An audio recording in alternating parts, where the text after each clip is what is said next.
Good morning. As you'll see that Joe and I are both from Washington, and we tend to be short and sweet, so we're going to get you out of here for not an early lunch, but maybe a late breakfast at the rate we're going here. Just a couple caveats before I start. I am not an engineer, so I'm not going to get deep into the weeds on a lot of this engineering stuff. I'm also not a lawyer, so I can't write a 28-page dissertation on the definition of the. But what I am going to try to do today is provide some kind of a perspective on when the public looks at these things based on what's publicly available, kind of how it comes across and what it means. I was really excited when I got invited to come to this event, see if I can figure out how to use the technology, to talk about integrity verification here in Washington, D.C. Unfortunately, I thought we were talking about something else, and when I got into the docket, I found out we were talking about pipelines. And I have to make fun at this chart because I did when it came up at the gas IVP workshop also. You know, and when the public looks at this, it's hard to work their way through. I worked my way through the gas one, and this one actually was easier to get from point A to point B than I found with the gas. So with all the fun aside, you know, I really appreciate PHMSA's efforts to move forward on this and to come up with a definition. And as I move forward, you're going to see a lot of my concerns are kind of similar to what Joe just said about the lack of clarity and the lack of definitions in some of this. So if you took my concerns to the full hilt, you'd probably add 47 more boxes there to explain these things. First of all, I just want to say that the public, and this was even confirmed in the elevator just as I was going to check out during the break, is surprised that this is even needed. We assumed this was part of integrity management planning and had already been done.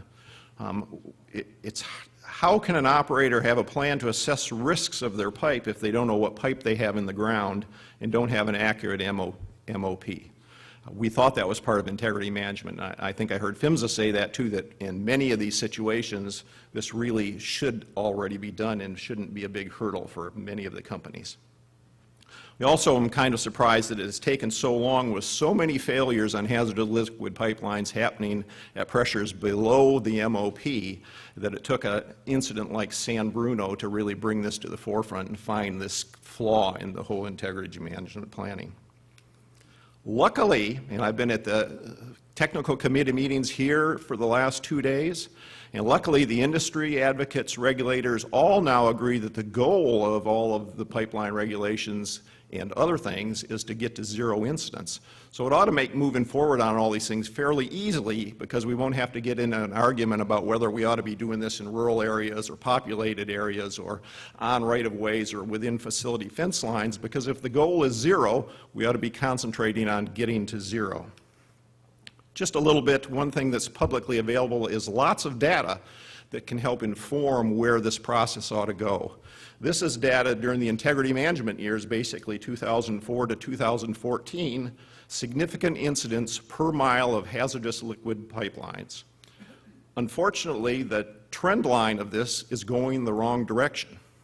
So if the goal is really zero, we need to try to turn that trend line around. Now, people can argue this includes all hazardous liquid pipelines, and integrity management was only focused at, you know, those ones that could affect high consequence areas.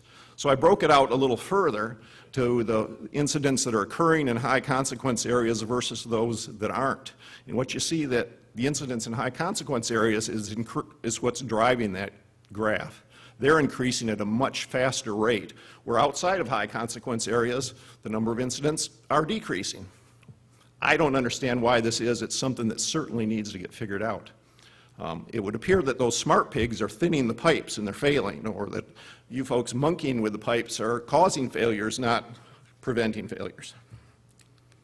If you look at the causes of failures, you'll see that almost 80% of all the failures on hazardous liquid pipelines are things that the industry says are within their control.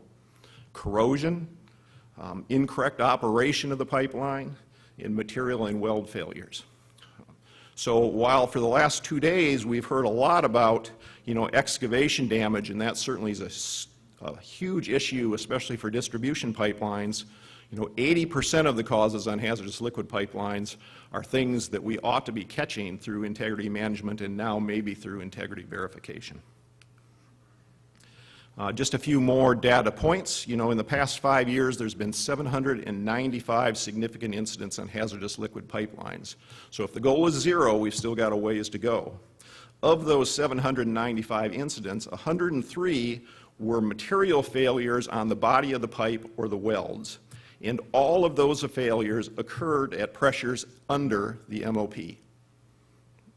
61 of those 103 failures were a pipe installed before 1970, or those vintage pipes. There was also 193 of the 795 that were corrosion failures, and 108 of those occurred and could affect high consequence areas. Goal of 0 again. So then I would just want to work through some of the chart that was available and some of the briefing information that PHMSA had put up in the docket. So where would this hazardous liquid integrity verification program be applicable? And you've already seen this list of, you know, the 5 areas, and we certainly support that. If the goal is 0, these are all certainly areas that we need to work in, so we aren't having any incidents in any of these areas.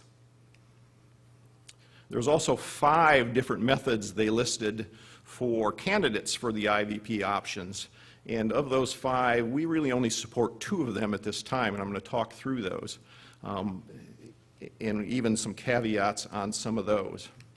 The first one is the pressure testing, and we certainly support hydro testing. We think that's good. When you're looking at some of these cracking seam problems, you know, I think this chart out of some of the briefing pretty much shows that that spike test has to be done somewhere between 100 and 110% to start eliminating some of these flaws. So we certainly hope that that's what comes out in the regulations as this moves forward. We also question whether pressure reduction should be a long-term strategy and what the levels of those reductions ought to be. You know, if you don't really know what pipe you have in the ground, if you have these cracking problems, you don't know how long any pressure reduction is going to last for, because you don't know what the pipe's really doing. We also looked at, in some of the briefings, it said that the reduction would be MOP divided by 1.25. I went back to the data, and of those 103 failures of pipelines on the pipes in the welds, 70% of those failures occurred at pressures lower than the MOP divided by 1.25. So that level of pressure reduction doesn't seem to be adequate. We're also unconvinced by the ECA option, not because it might not work, it's just because we don't know what it means.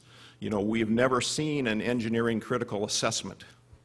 It'd be nice if there's one out there that one could get posted to the docket so people that are interested in what those are and what they include actually know what's being talked about, because at this point it's all kind of this magic black box. Kind of like integrity management plans. For 15 years I've been asking to see an integrity management plan, and I've still never seen one.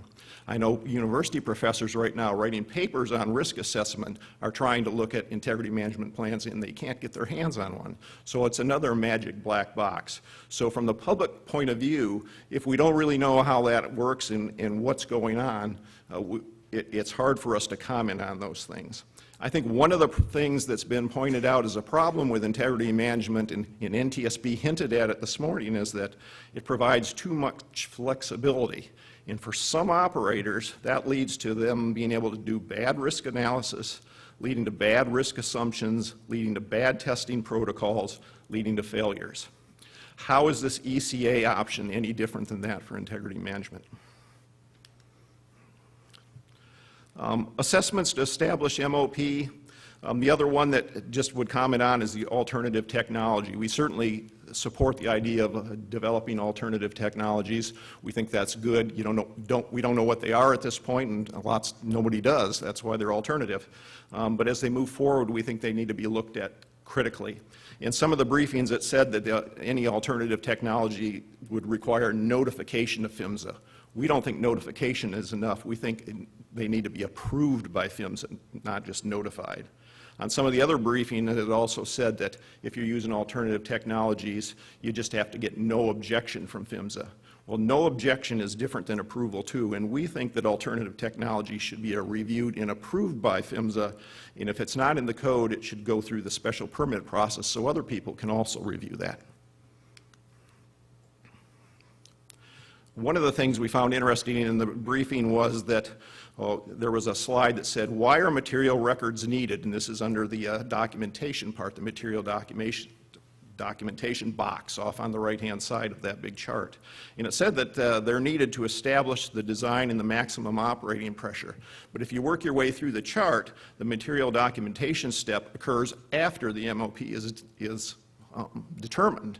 So if they're required to determine MOP, why is the material documentation after the fact?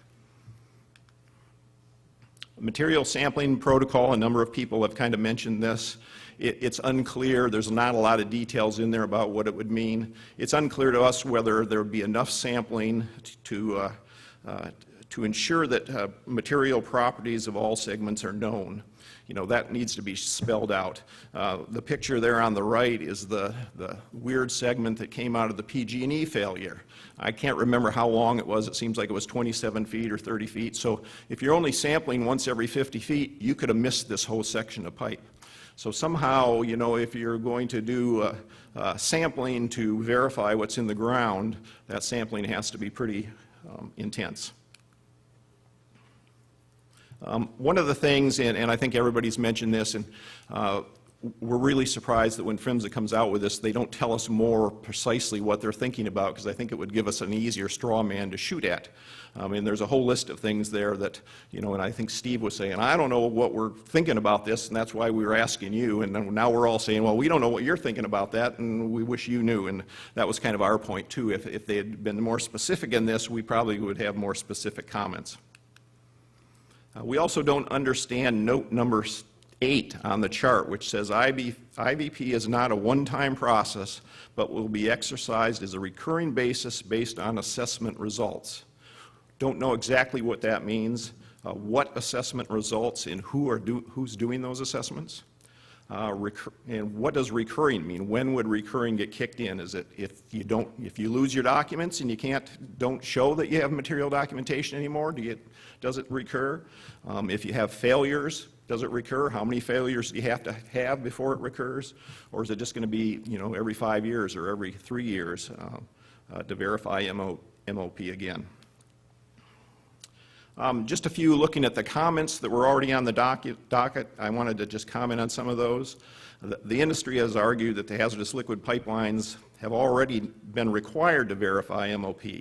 But when we went and looked at the requirements of 195 subparts E and F, they seem to be less stringent than what is being required here under this IVP process. And since there's been numerous failures at pressures under MOP, we think this whole IVP process is a valid exercise to go through and move forward on. And if our real desire is zero incidents, we think everybody should agree with that. The industry's also argued that imposing a retroactive testing requirement to identify the piping material where no data is available would be impractical to implement. Well, once again, we kind of wonder how in the world you're doing integrity management risk analysis if you don't know what pipe is in the ground. So we certainly support the material documentation. And the industry has also argued that these IVP requirements would divert resources from higher priority risks and activities. Well, if the goal is zero, what's the higher priority risk and activities that you're diverting things from if we're all trying to get to zero risks? And that's all I've got, so we're off to an early late breakfast or early lunch. Glad to answer questions.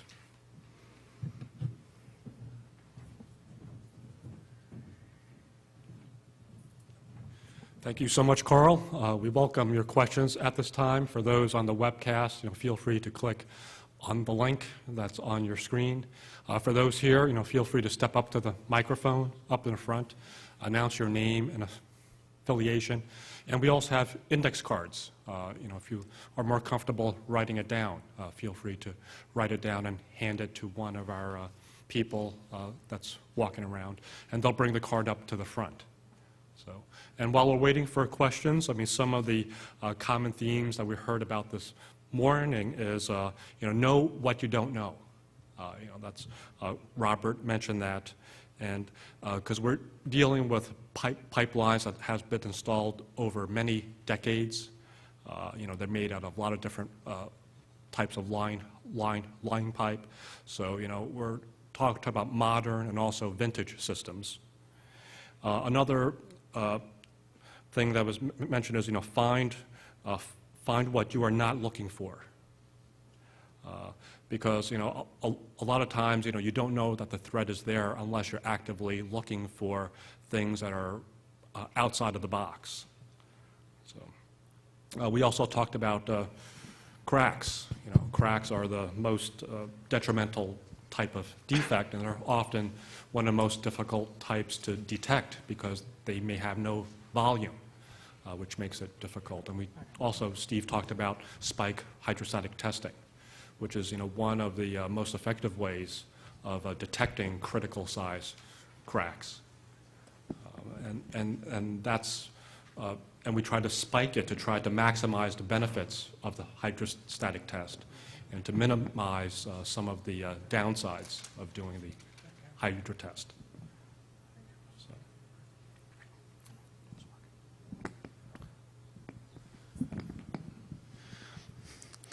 Okay, to get things spurred here, and I think we have a shy audience. I should put it down, okay.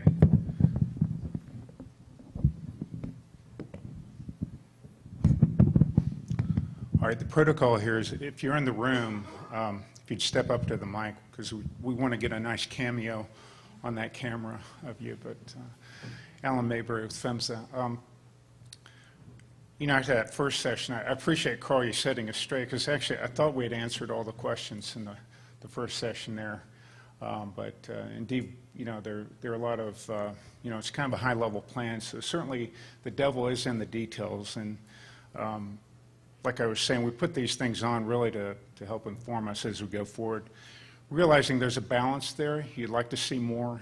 But I think it would help us. We have a few things out there. It would help us if we got some ideas from you, say, on spike testing. That has been a fun topic, a passionate topic of many people on what is a spike test. What's a good spike test? What's not a good spike test? What do we mean by that? How do we define it? I think as you see us go forward in policy making, you'll see us addressing that. We're going to have a very robust conversation on that going forward. Where do you do that? Where do you apply that? Where, ECA, as I've mentioned up front, that's kind of an area of concern. It's kind of I like the black box example. I think we see that, that's an area where we've seen a minimal use in current integrity management plans out there. Is there a role for that? There should be a role for that going forward, but what would that role be? We really have seen minimal usage of that process.